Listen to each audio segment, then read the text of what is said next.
How did he have that power over you then? Well, I mean, when explain to me. You've said no, you've reported it to your agent, it's now with the authorities. All of a sudden, you're working for him. How and why?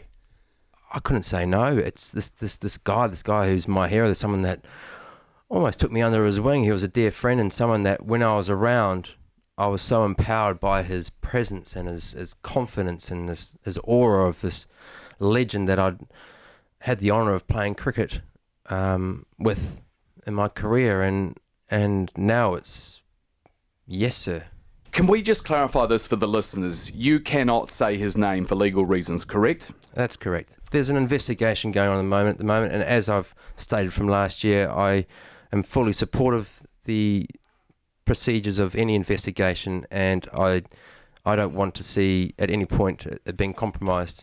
When I heard this particular guy say that, I was his friend and I took him under my wing, yeah, we were friends, but he's not my friend anymore, and he's certainly not my hero anymore.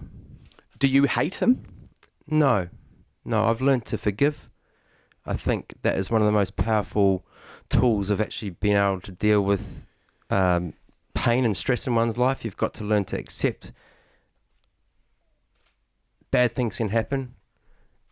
How are you going to deal with it? Accepting it, forgiving, and being able to move on.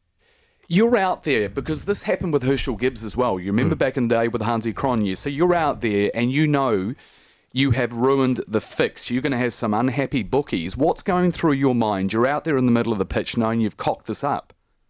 Yeah, well, you've got to face up the next ball in 10 seconds, and the next ball went for 4 with an edge past the keeper. So all of a sudden, the 10 runs have gone next to my name when I'm supposed to be out. What then did your so-called hero say to you after the game, knowing that you had ruined the fix? Yeah, it was more the threat. I've been in the hotel room and there was 3 of us in the room, and this guy grabbing his bat, pacing up and down the hotel room, and then walking over to me with the bat above my head, just spitting and fuming, just literally holding the bat above my head, not following through, but threatening to hit me. Was this the bookie or your hero? This is the hero. This is the person I was working for. Is threatening you with a cricket bat?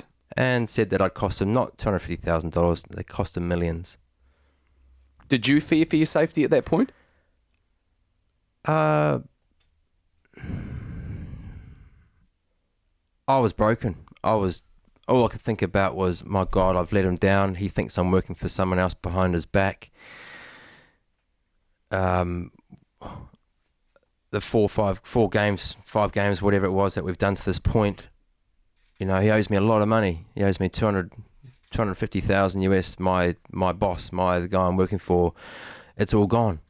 All this has been worth nothing. I've disgraced the game. Allowed myself to do these things to the game in front of crowds on TV with fellow Indian players who have given me an opportunity to play cricket in India. It's horrendous.